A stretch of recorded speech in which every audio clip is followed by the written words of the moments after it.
നമസ്കാരം. ഓം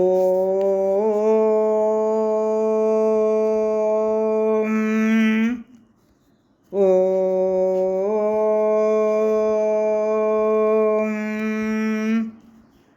ഓം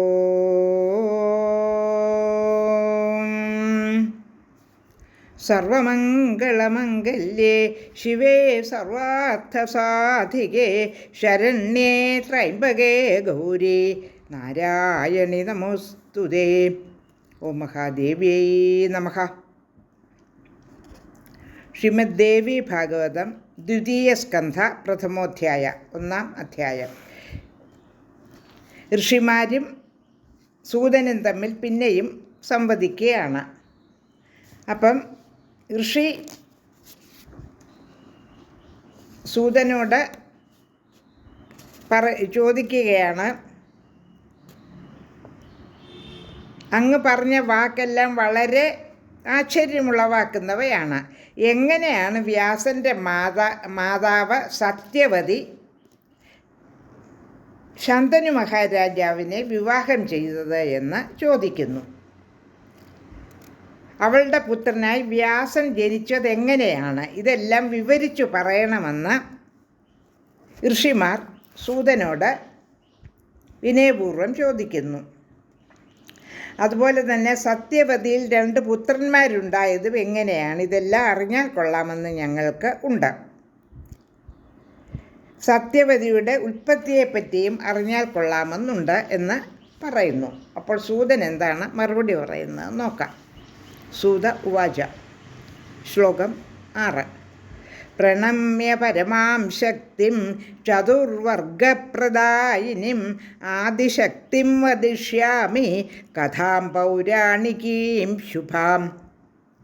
അർത്ഥം: 4 പുരുഷാർത്ഥങ്ങളും പ്രദാനം ചെയ്യുന്നവളും ശക്തി സ്വരൂപിണിയുമായ ആദിശക്തിയെ പ്രണമിച്ചിട്ട് ശുഭവും പൗരാണികവുമായ കഥ ഞാൻ നിങ്ങളോട് പറയാം. ശ്ലോകം 7.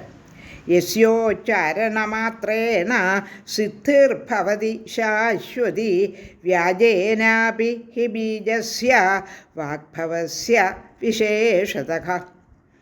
ആരുടെ നാമോച്ചാരണം അറിയാതെ ചെയ്താൽ പോലും ശാശ്വതമായ സിദ്ധി ഉണ്ടാകുന്നുവോ, വിശേഷിച്ച് വാഗ്ബീജത്തിൻ്റെ ഉച്ചാരണം കൊണ്ടുണ്ടാകുന്നുവോ, ആ കഥ ഞാൻ നിങ്ങളോട് പറയാം. ശ്ലോകം 8. സമ്യക് സർവാത്മനാ സർവൈ സർവകാമാർത്ഥസിദ്ധയേ സ്മർത്തവ്യ സർവധാ ദേവി വാഞ്ചിതാർത്ഥപ്രദായിനി.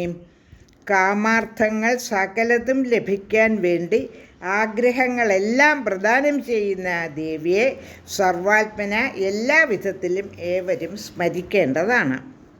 ശ്ലോകം 9. രാജോപരിചരോ നാമ ധാർമ്മിക സത്യസങ്കരഃ ചേതി ദേശപതി ശ്രീമാൻ ബഭൂവ ദ്വിജപൂജകഃ. ചേതി രാജ്യത്തിൻ്റെ അധിപതിയും ശ്രീമാനും സത്യസന്ധനും ധാർമ്മികനും ദ്വിജപൂജകനും ഉപരിചരനെന്ന് പേരുള്ളവനുമായ ഒരു രാജാവ് ഉണ്ടായിരുന്നു. ശ്ലോകം 10. തപസാ തസ്യ തുഷ്ടേന വിമാനം സ്ഫടികം ശുഭം ദത്തമിന്ദ്രേണ തത്തസ്മൈ സുന്ദരം പ്രിയകാമ്യയാം. അദ്ദേഹത്തിൻ്റെ തപസ്സുകൊണ്ട് സന്തുഷ്ടനായ ദേവേന്ദ്രൻ അദ്ദേഹത്തിന് ഹിതമാകുമെന്ന് വെച്ച് ശുഭവും സുന്ദരവും സ്ഫടിക നിർമ്മിതവുമായ ഒരു വിമാനം സമ്മാനിച്ചു. ശ്ലോകം 11. തേനാരൂഢസ്തു സർവത്ര യാതി ദിവ്യേന ഭൂപതിഃ ന ഭൂമാവുപരിസ്ഥോസൗ തേനോപരിചരോ വസുഃ. ഭൂമിക്കുപരി സ്ഥിതി ചെയ്യുന്നില്ലെങ്കിലും ദിവ്യമായ ആ വിമാനത്തിൽ കയറി എല്ലായിടവും സഞ്ചരിക്കുന്നതുകൊണ്ട് ഉപരിചരവസു എന്ന പേരും അദ്ദേഹത്തിന് ലഭിച്ചു. ശ്ലോകം 12. വിഖ്യാത സർവലോകേഷു ധർമ്മനിത്യഃ ഭൂപതി തസ്യ ഭാര്യാവരാരോഹ ഗിരികാ നാമ സുന്ദരി. ധർമ്മനിഷ്ഠനായ രാജാവ് സർവ്വലോകങ്ങളും വിഖ്യാതനായി. സുന്ദരിയും കുലീനയുമായ ഗിരികയായിരുന്നു അദ്ദേഹത്തിൻ്റെ ഭാര്യ. ശ്ലോകം 13. പുത്രാച്ഛാസ്യ മഹാവീര്യാഃ പഞ്ചാസന്നമിതൗജസഃ പൃഥക് ദേശേഷു രാജാന സ്ഥാപിതാസ്തേന ഭൂഭുജാം. ആ രാജാവിന് മഹാപരാക്രമികളും അതിതേജസ്വികളുമായ 5 പുത്രന്മാരുണ്ടായിരുന്നു. ഓരോരുത്തരെയും രാജാവ് ഓരോ ദേശങ്ങളിലെ രാജാക്കന്മാരായി വാഴിച്ചു. ശ്ലോകം 14.